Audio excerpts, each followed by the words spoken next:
Hola, ¿qué tal? Es un gusto estar con ustedes otra vez en Club de Prensa. Soy María Luisa Rosell, hoy por Juan Carlos Iragorri, que se encuentra fuera de la ciudad de Washington, y en nombre de él, que es conductor y director de este programa, me da mucho placer saludar a los invitados del día de hoy. Primero a José Díaz Briceño, del diario Reforma de México, bienvenido. Gracias, María Luisa. Rafael Matus, de La Nación de Argentina, bienvenido también. Gracias. Y Pepe López Zamorano, de la agencia Noticias Notimex, bienvenidos a los tres. Gracias.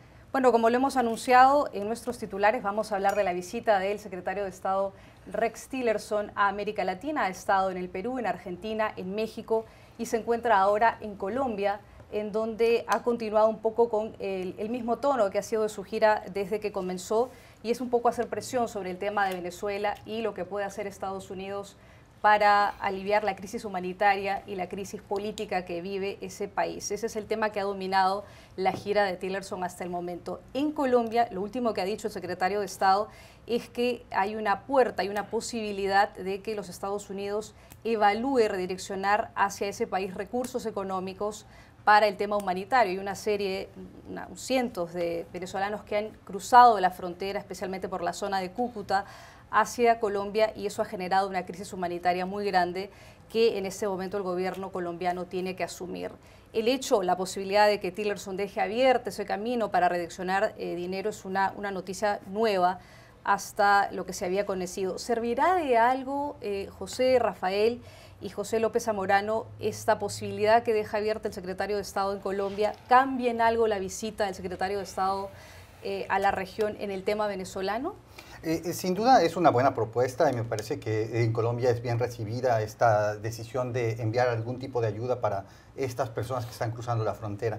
Y sin embargo, la visita de Tillerson a América Latina ha estado marcada, pienso yo, por dos cosas. Una, la falta de disciplina del propio Tillerson al inicio del viaje, al pronunciar diversas muy polémicas frases que lo persiguieron en cada una de las visitas, ya podemos entrar a detalle después, pero también la disonancia que hay frente a la Casa Blanca. Los propios mandatarios a los que visita durante la gira, México, Colombia, Perú, Argentina, y también irá, me parece que este miércoles a Jamaica. Saben que hay una especie de poca coordinación entre la Casa Blanca y el secretario de Estado, y que finalmente quien define las prioridades de política exterior pues es el presidente Trump. Y me parece que esta declaración al inicio también de su gira, sumamente desafortunada del presidente Trump, amenazando a aliados con quitarles la ayuda antidrogas, porque supuestamente no ve una voluntad para hacerlo, pues lo marcó directamente tanto en México como en Colombia y en el propio Perú, que tiene estos problemas de exportación de drogas. Ahora, me parece, sobre el tema venezolano, que el insinuar en ese primer discurso en la Universidad de Texas, justo el día en que salió rumbo a su viaje el jueves de la semana pasada, lo marcó, porque toda la gira ha sido establecida en torno a esta posibilidad. No fue una amenaza directa, pero sí dejó abierta la posibilidad de una posible intervención de los militares en asuntos venezolanos, que ya está ocurriendo obviamente fuera de la Constitución, pero en contra del régimen de Maduro. Y eso, ayer en Colombia, el señor Tillerson intentó bajar un poco el tono. Dijo, nosotros lo que buscamos es un regreso al orden constitucional, nos interesan las soluciones multilaterales, y me uno a ese sentimiento de la grave crisis venezolana que se está pasando. Obviamente, esto después de escuchar en todos los países que una solución militar está fuera de todo tipo de consideración por cada uno de los países que he visto.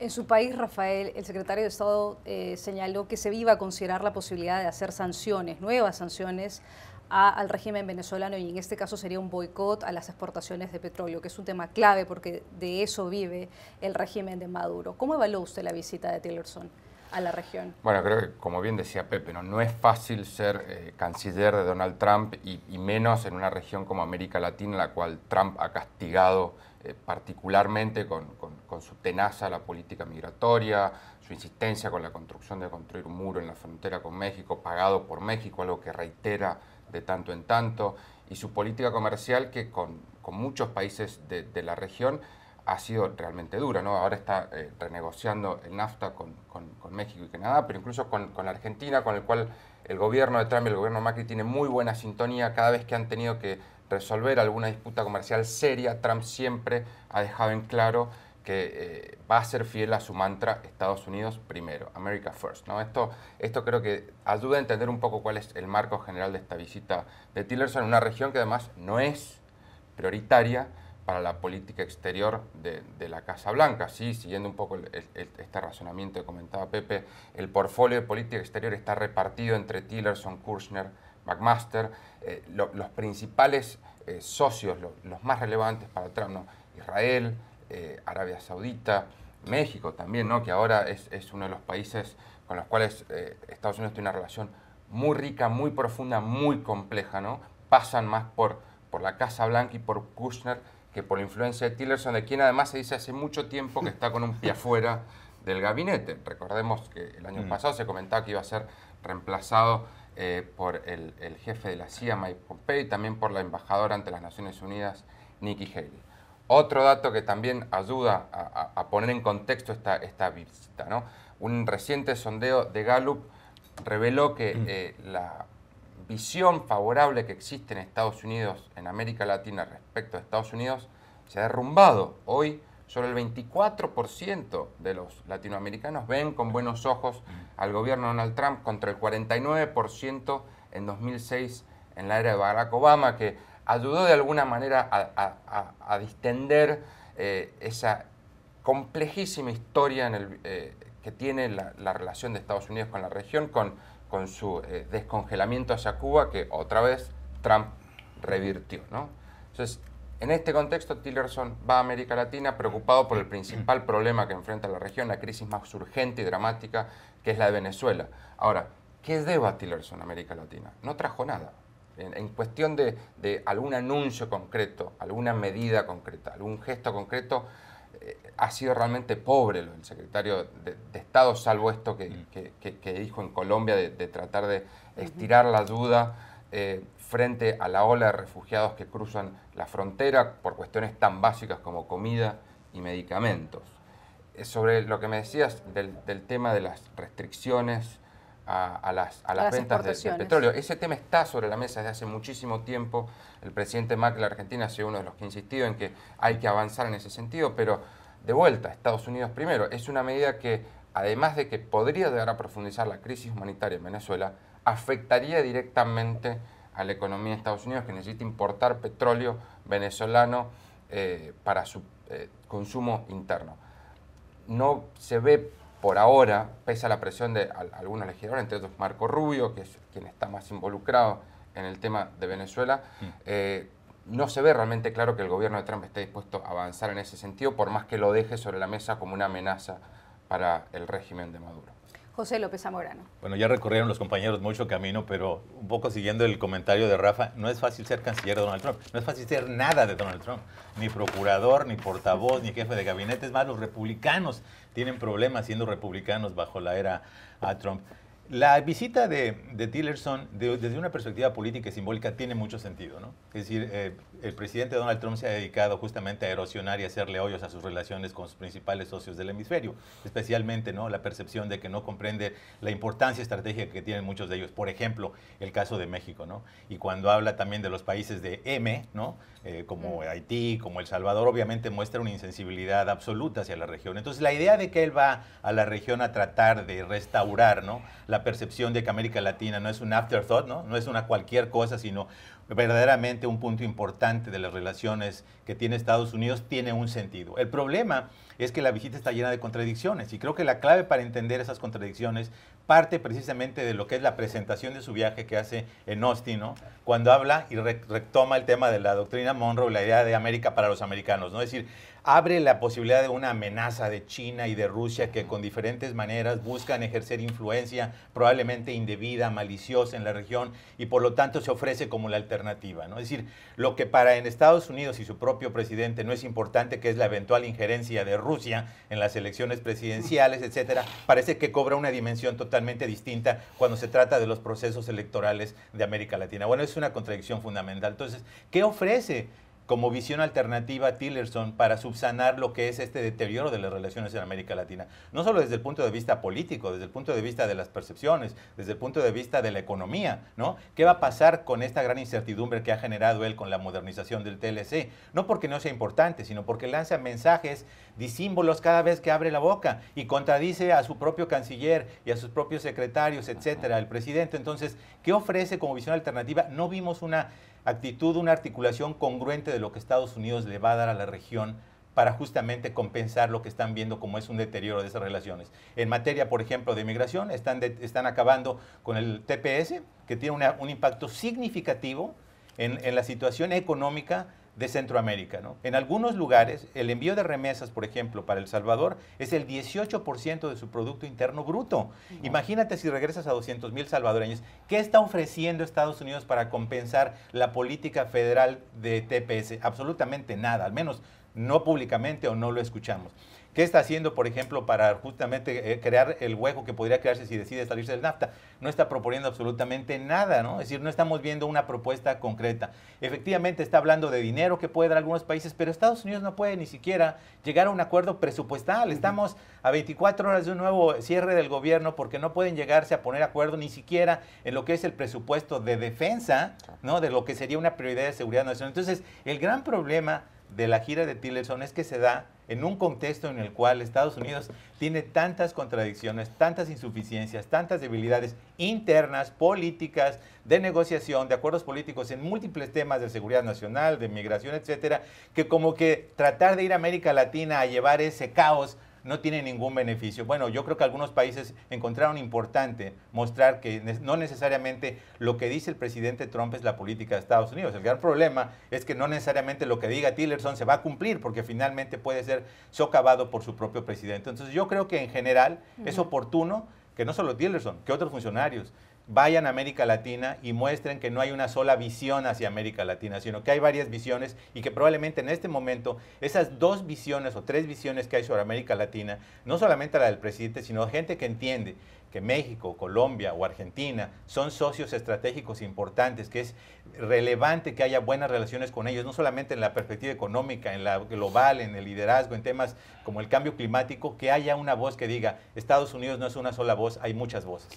Me quedo con usted, José, a propósito de su país, de México, porque hay elecciones presidenciales el 1 de julio y hay un artículo muy interesante en El País el día de hoy sobre un análisis que hace de varias encuestas, 2 encuestas en total, y el resultado básicamente es que en promedio Andrés Manuel López Obrador tiene el 37% de las preferencias del electorado sobre los otros candidatos, entre ellos Antonio Meade de 25%, Ricardo Anaya que tiene un 27%, luego seguiría otros independientes como Margarita Zavala, 7%, que es la esposa del expresidente Felipe Calderón, está el gobernador de Nuevo León, Jaime Rodríguez Calderón, con 3%, y también otros candidatos. Si las encuestas no se equivocan, ¿será AMLO el próximo presidente de México, Pepe? Si las encuestas no se equivocan, ya con ese detalle, es un gran, no sé qué responder. Es un gran if, bueno, como dicen acá. Mira, Pepe y yo estuvimos ayer largas horas en un foro que fue organizado aquí por el Diálogo Interamericano, la Universidad de Tulane y el Colegio de México, precisamente donde se desmenuzó a detalle toda la relación con México, pero especialmente hubo un capítulo, un apartado que tuvo que ver con el tema de las elecciones. Y había ahí un analista, ahorita te digo quién es porque es importante en esta historia, que justamente desmenuzó lo que me parece que es el tema central y coincido con esa percepción. Sí, efectivamente, en este momento Andrés Manuel López Obrador tiene una ventaja importante, ¿no? A pesar de que estamos técnicamente en las precampañas, es decir, formalmente no son las campañas, y las elecciones son más que un sprint, son en el caso de México como un medio maratón, ¿no? No son el maratón largo de Estados Unidos de casi 2 años, pero sí son, en ese momento todavía estamos a 5 meses de las elecciones. Tiene una ventaja considerable, sin embargo, tiene garantizada la elección, tiene un candado, es posible que otros lo puedan llevar, yo creo que esto sí, ¿no? Es decir, no tiene un candado, no tiene una garantía, y especialmente las salvedades que se ponían en ese foro, y creo que muchos coincidimos, es que hemos visto ya en las 2 versiones previas de Andrés Manuel López Obrador que suele él mismo ser su peor enemigo, ¿no? Meterse la pata, ¿no?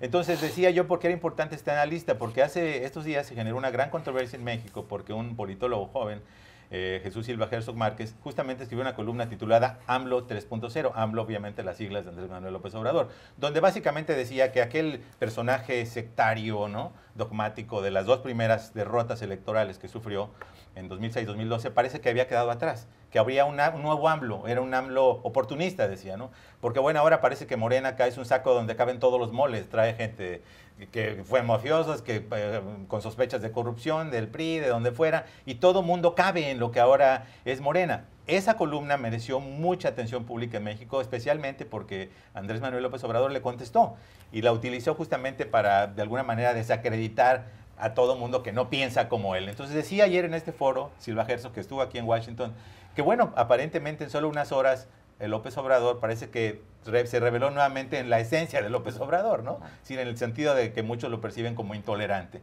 Entonces yo creo que todavía las elecciones están demasiado frescas como para pensar que ya es una ganancia real de López Obrador. Tiene una ventaja. Si la logra mantener, y aquí hay un sí obviamente muy grande, si la logra mantener obviamente estaríamos viendo eso, porque estamos viendo en las encuestas sistemáticamente que tiene una gran ventaja. Haber estado ya 12 años en el escenario público, en los aparadores públicos, tiene un gran reconocimiento de nombre. Todo el mundo sabe quién es Andrés Manuel López Obrador, y no todo el mundo sabe quién es Ricardo Anaya ni José Antonio Meade, por lo menos no en las mismas proporciones. Y eso en México es una gran ventaja. Así que vamos a ver qué pasa, pero yo creo que todavía es demasiado prematuro decir que tiene absolutamente amarrada la elección.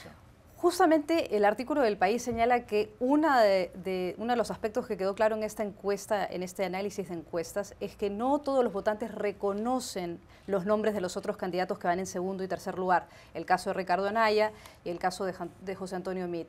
¿Qué opina usted?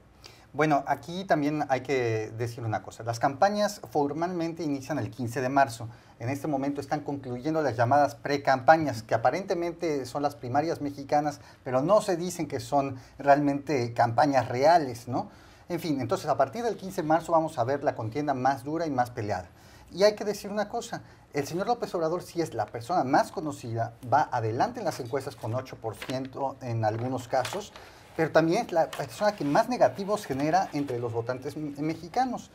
Se dice, y ayer justamente en ese foro se comentaba, ¿cuál será el gran tema de la elección mexicana?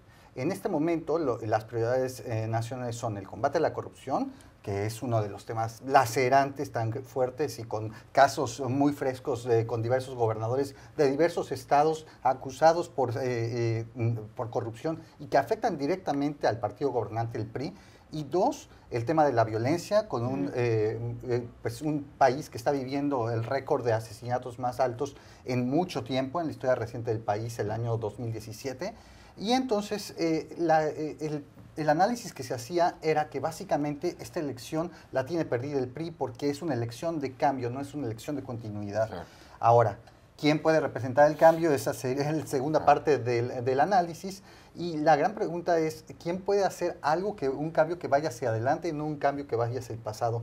El politólogo justamente que está en el centro de la polémica, Silva Herzog Márquez, dijo, a mí me parece que Ricardo Anaya tiene más posibilidades de crecer que el propio Anaya.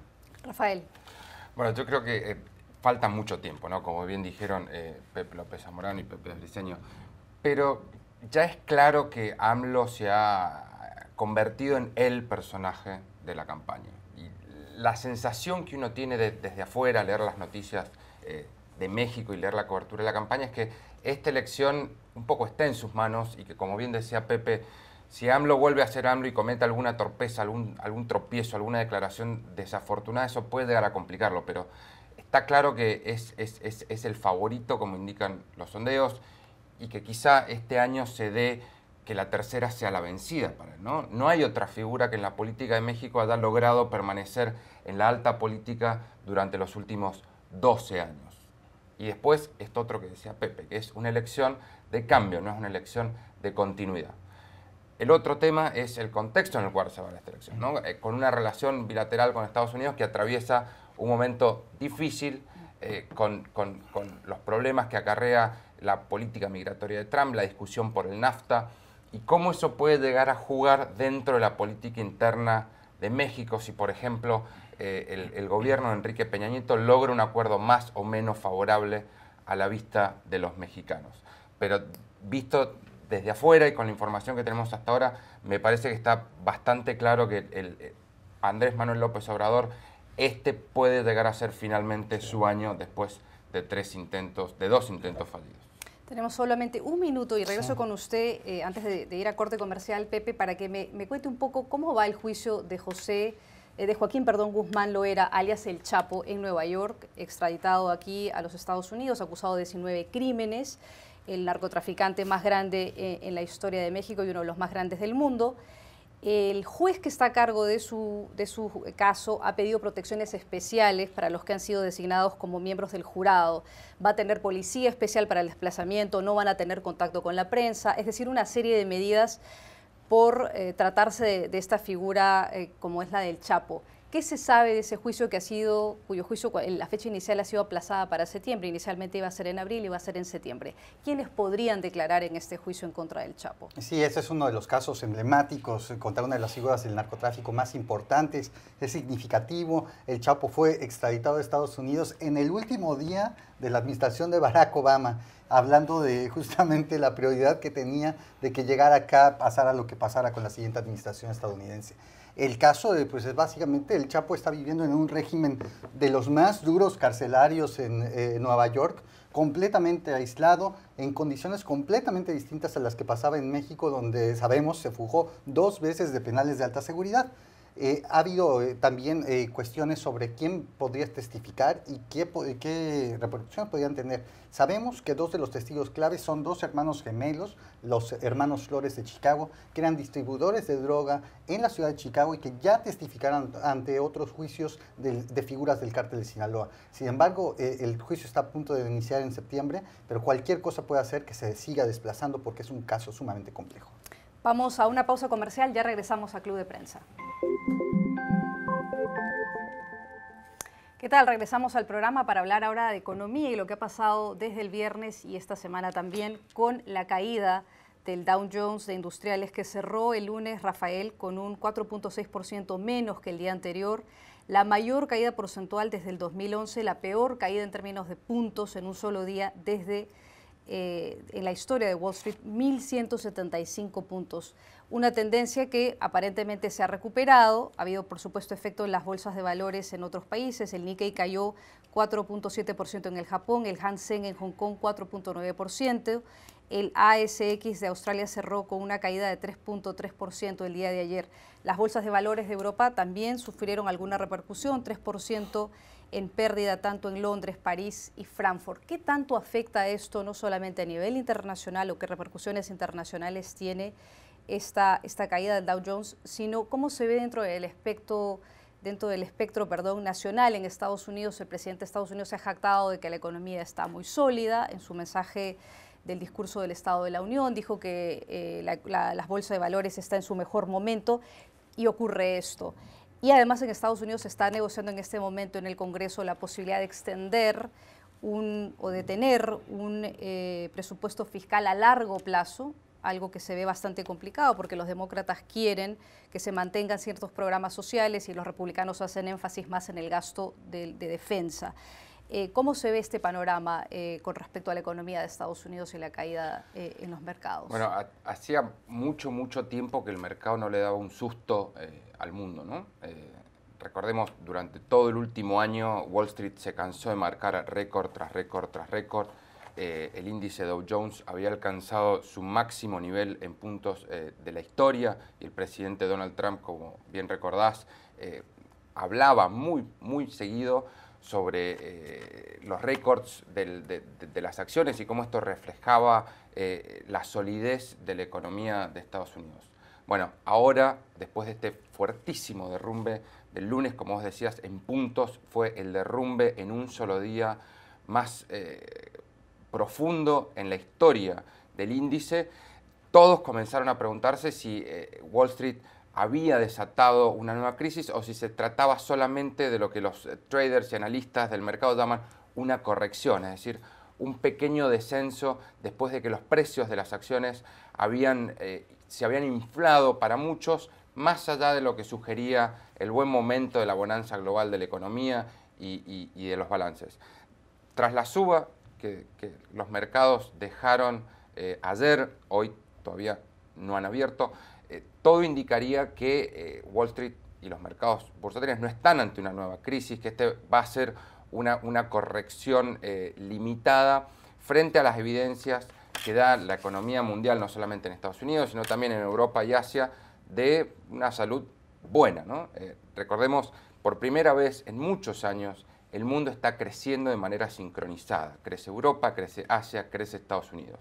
Y por primera vez los mercados laborales del mundo desarrollado, que sufrieron muchísimo con la recesión que dejó la crisis financiera global, han empezado a dar síntomas claros de fortaleza. Y fue justamente un síntoma que dio el mercado laboral en Estados Unidos el que disparó esta corrección. El viernes pasado, el gobierno federal de Estados Unidos informó que los salarios crecieron 2,9% en enero respecto del mismo mes del año anterior.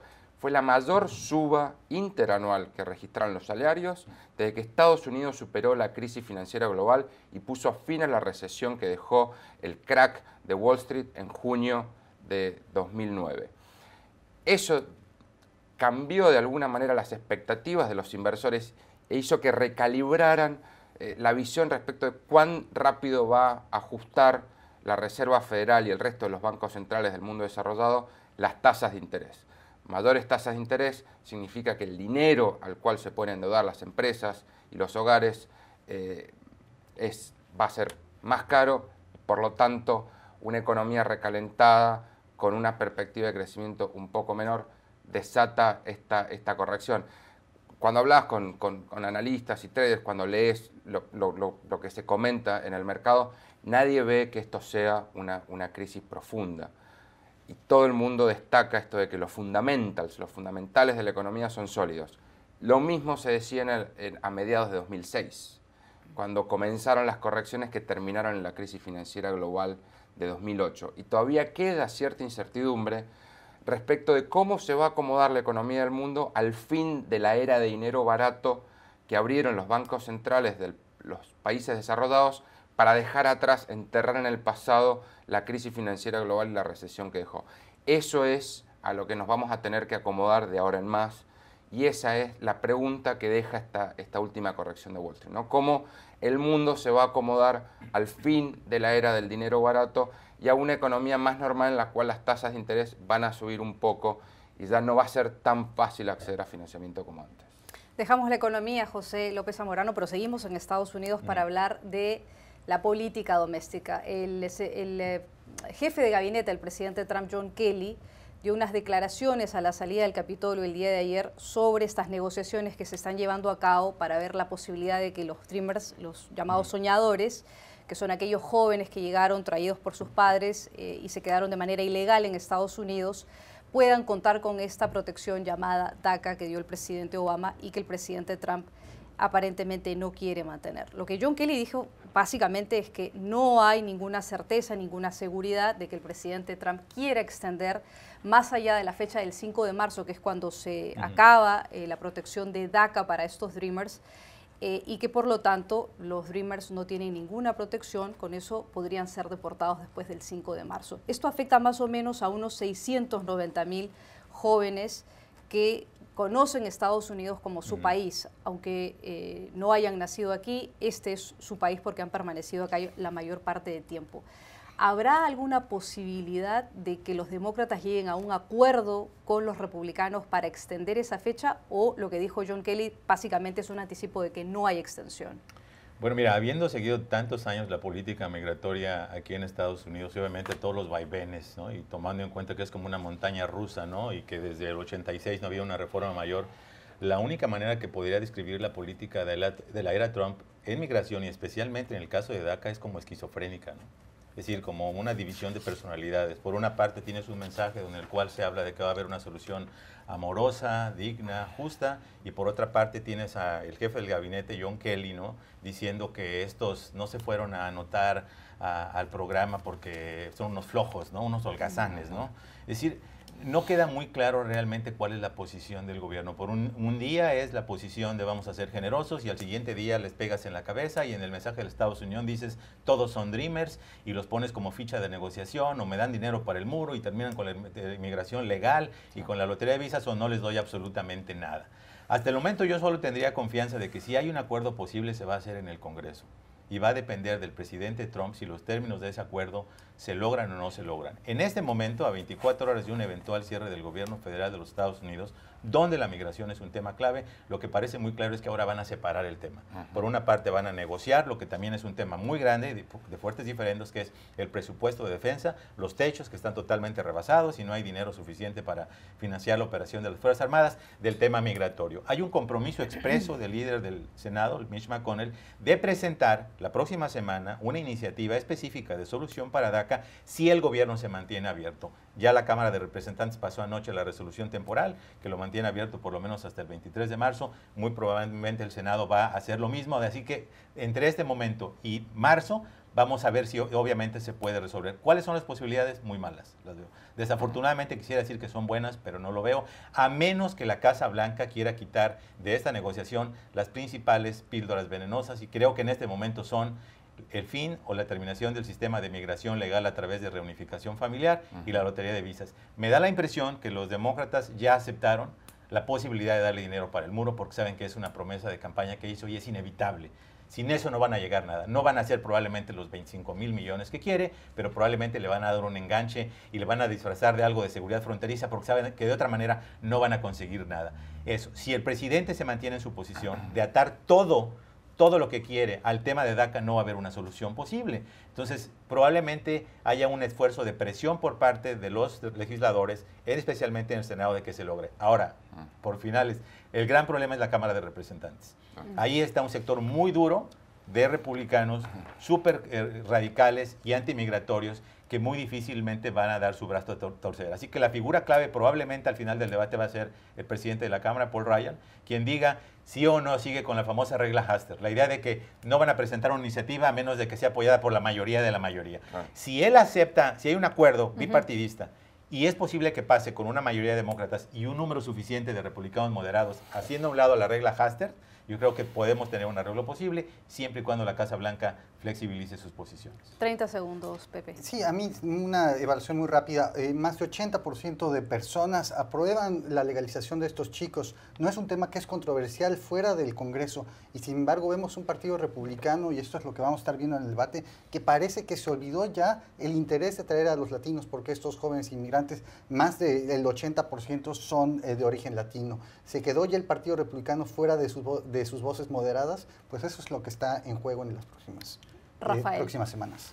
Bueno, esto que decía Pepe, ¿no? Sobre que gran parte del futuro de los Dreamers descansa en las manos de Paul Ryan y en la decisión que tiene que tomar respecto a si va a permitir que haya una votación en caso de que el Senado dé un proyecto limpio para estos jóvenes indocumentados. Y Paul Ryan ya ha dicho que él no va a apoyar un proyecto que no cuente con el respaldo de la Casa Blanca y el presidente Donald Trump. Entonces volvemos de vuelta a foja cero. Pero puede tener el apoyo de la Casa Blanca y no tener el apoyo de la mayoría de los republicanos. Entonces, ahí tendría que desconocer la regla Hastert, es decir, voy a permitir el voto porque lo apoya la Casa Blanca a pesar de que mi mayoría no lo quiere. Claro, lo pone en un dilema político. Pero Donald Trump va a aceptar que haya una votación sobre un proyecto limpio sobre los Dreamers que no tenga ninguna garantía sobre, por ejemplo, el dinero para el muro, no, o la tenaza migratoria que quiere hacer mi a los programas es de que sí va a haber familiar. Dinero del muro. Yo creo que el tema va a ser si decide sacar por el momento del debate, no creo que renuncie al tema, pero sacar por el momento el tema de la migración legal y la lotería de visas. Si eso lo hace temporalmente, yo creo que hay las posibilidades de un acuerdo. Sí, es cierto, pues digo,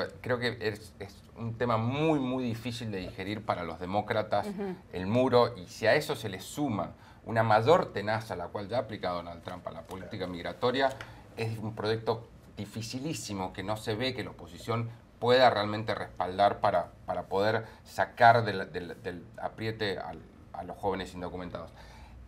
Es realmente un escenario muy, muy, muy complicado donde cuesta ver una salida en la cual los Dreamers salgan con alguna posición de protección mejor a la que tenían antes con el decreto de Barack Obama. Y eso encima se le suma que estamos en un año electoral. Y cualquier proyecto en el Congreso, en un acto electoral, es muchísimo más difícil de salir. Pero entonces, para estar claros, el presidente no va a permitir ninguna legislación que extienda la permanencia de los Dreamers y que estén exentos de ser Si deportados. no tiene nada a cambio, no. Lo que se busca creo es que una no. solución permanente. Aquí el tema no es extender el 5 de marzo, sino llegar a un acuerdo permanente antes del 5 de marzo, de tal manera que no sigan viviendo la incertidumbre. Yo creo que a menos que el presidente flexibilice, no necesariamente que públicamente renuncie a sus posiciones, sino que diga, bueno, por el momento acepto un acuerdo para DACA con dinero para la seguridad fronteriza que incluye el muro, y que Charles Schumer ya se lo había dado hace 2 semanas, Sí, sí. y dejemos para una discusión mayor el debate final de una reforma migratoria que incluya cambiar el modelo de reunificación familiar por el de mérito. Y eso podría abrir una puerta para una posible solución. Pero hasta donde entiendo, y corrígeme si me equivoco, Mitch McConnell, el líder de la mayoría republicana, había dicho no se debate nada migratorio hasta que no aprobemos el presupuesto fiscal. Después de eso, lo que ustedes quieran. Entonces, primero se tiene que aprobar el presupuesto fiscal para luego abordar el tema migratorio, Sí, ¿verdad? eso probablemente Exactamente, se lo va a logren aprobar hoy. antes de mañana, Sí, probablemente una hoy, iniciativa ¿no? temporal el día de hoy, Ah. y entonces puede haber el debate la próxima semana de esa iniciativa sobre DACA, que puede pasar en el Senado, no sabemos qué puede pasar en la Cámara Baja. Vamos a tener que estar pendientes. Vamos a una pausa comercial, ya regresamos. ¿Qué tal? Volvemos a Club de Prensa para nuestro último segmento y vamos a hablar del Tribunal Británico que ratificó el día martes, el día de ayer, la validez de la orden de captura contra el fundador de Wikileaks, Julian Assange, que como ustedes recuerdan está refugiado en la Embajada del Ecuador en Londres desde hace 5 años, un poco más de 5 años. Assange tiene 46 años, está refugiado desde el 12 de junio del 2012, ha tratado de evitar ser arrestado. Hay una solicitud de las autoridades suecas en el marco de una investigación por una presunta violación que habría cometido Assange. Finalmente, ese caso fue archivado el año pasado, pero la justicia británica lo sigue requiriendo y aparentemente esta última decisión de los tribunales es que Julian Assange tiene que ser arrestado. Los abogados han tratado de argumentar ante las Cortes de Magistrados de Westminster que la suspensión por este caso en Suecia dejaba ya de lado el tema del arresto. Ese es el argumento de los abogados de Assange, pero sin embargo, como repito, ayer un tribunal británico ratificó esta orden de validez de la orden de captura contra Julian Assange. Pepe, ¿habrá la posibilidad de que Julian Assange sea realmente capturado y pueda enfrentar los cargos que se le imputan? Sí, aquí hay dos comentarios que me gustaría hacer. Por una parte, el caso específico de Assange, quien vive pues, desde 2012 en la residencia, ahí, en la propia embajada ecuatoriana en Londres. ¿Quién puede soportar ya un encierro de tanto tiempo? Es una cárcel en sí misma estar ahí adentro. Se sabe que tiene unas rutinas muy peculiares, que hasta celebridades lo visitan, se la pasa también consultando el internet. Pero realmente esta orden de captura de las autoridades británicas, sí, la pena máxima de prisión por esa violación de su libertad condicional es 1 año. Pero realmente el centro de la preocupación no es ese, sino el que existan órdenes más amplias de captura por la parte de las autoridades británicas o de las autoridades estadounidenses por casos más grandes que incluyen, pues obviamente, pues lo que se cree que son delitos de acceso a información privilegiada, secreta, violación de poner en peligro vidas de personas. Pero el segundo punto, y pues dejando realmente a lo que pueda suceder, el futuro del propio Assange, el segundo punto que me gustaría hacer es ¿cómo ha pasado la historia de Wikileaks? ¿No? Es la historia de nuestros tiempos. Una organización surgida para develar la secrecía, buscar la transparencia de los gobiernos, ha sido transformada de poco en poco hasta que terminó siendo un defensor de la propia candidatura del presidente Donald Trump, ayudando en algunos supuestos secretos que tendría sobre el Partido Demócrata el propio Assange, ¿no? A mí me parece una historia muy interesante, seguramente habrá muchas películas que se hagan en el futuro, pero sí, nos habla mucho de lo que son nuestros tiempos contradictorios. Uno de los mayores temores, obviamente, de Julian Assange, Rafael, es la posibilidad de que Estados Unidos, una vez que él salga de la Embajada del Ecuador en Londres, lo capture, lo extradite. Y esa ha sido la razón principal por la que él se ha refugiado ahí. ¿Estados Unidos tendrá la posibilidad finalmente de extraditar a Julian Assange? Bueno, esto que decía Pepe, ¿no? Que a mí también me llama muchísimo la atención, la cantidad de tiempo que deba Julian Assange recluido en la embajada ecuatoriana y cómo ha cambiado el contexto político desde que comenzó este exilio de Assange en Londres. Porque antes Wikileaks aparecía como una organización que defendía la transparencia, que mostraba secretos de Estado. Recordemos el caso con Manning, la publicación de los cables diplomáticos, el enorme enojo que produjo en ese momento en el gobierno de Barack Obama, que lo puso como un enemigo público número 1. Y ahora Wikileaks se enfrenta con un contexto totalmente distinto, en el cual aparece como una de las organizaciones que incluso ayudó a la elección de Donald Trump en la Casa Blanca y que puede haber estado de alguna manera vinculada a la injerencia rusa del gobierno de Vladimir Putin con la publicación de información sensible del Partido Demócrata. Es un abanico el que ha recorrido Julian Assange desde esa época hasta ahora. Y lo que no ha cambiado, me parece, es este interés por parte del gobierno de Estados Unidos de tratar de coartar y de tratar de atenazar la tarea que ha cumplido Wikileaks. Leía el jefe de la CIA, Mike Pompeo, y muchos en Washington creo que están ansiosos por castigar el trabajo que ha hecho Wikileaks antes con los cables diplomáticos y también por el papel que jugó en la última elección presidencial. Como bien decía Pepe, creo que Assange, un personaje polémico, admirado y criticado, es definitivamente uno de los grandes personajes de nuestro tiempo. La gran pregunta es, ¿qué quiere el gobierno de Ecuador? ¿Hasta cuándo le va a tener paciencia para tener esa embajada? Y ha cambiado el gobierno del Ecuador y está cambiando el signo político. ¿Qué pasará? Eso va a ser muy interesante.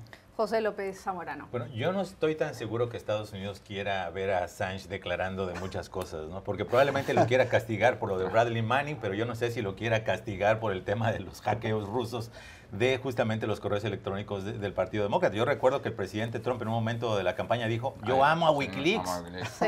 ¿no? Sí, y hasta el momento, y hasta el momento ha empezado una campaña de distanciamiento, pero hasta donde yo entiendo no hay ninguna orden de captura ni una acusación formal específica del Departamento de Justicia que busque la extradición. Pero no tendrías tú que saber de Julian Assange. Seguramente a Bob Mueller yo creo que le encantaría sentarse a charlar un largo rato con Assange, eso no queda en duda. Porque efectivamente va a ser un factor determinante para potencial en el caso de la trama rusa, ¿no? Que es un tema que también está ahí detrás, porque finalmente el efecto práctico de estas divulgaciones que hizo Wikileaks fue hacer el juego de alguna manera a quienes querían ver a Donald Trump en la presidencia. Y el hecho de que esto se mantenga vivo con la investigación del fiscal especial, donde todavía no sabemos si el presidente va a testificar o no va a testificar, ¿no? Y la posibilidad de que haya habido algún tipo, si no de colusión, algún tipo de uso práctico de esa información con fines deliberados de tratar de socavar la candidatura de Hillary Clinton, va a ser un tema interesante. Yo creo que no hemos visto lo último, finalmente también tiene un trasfondo legal. Julian Assange, por más que algunos lo vean como héroe, otros como villano, tiene una acusación formal de un intento de violación de una joven en Suecia. No podemos olvidarnos aquí también del tema de las víctimas, ¿no? Y el hecho de que en términos prácticos se está evadiendo a la justicia, ¿no? Más allá de que puedan o no ser consideradas importantes las funciones de Wikileaks, muchos creen que lo mismo lo es, que hace todo lo opuesto. Lo importante es que finalmente se dé justicia también a la víctima que está denunciando el hecho de que fue violada por Assange. Bueno, con eso hacemos una pausa comercial, ya regresamos al programa.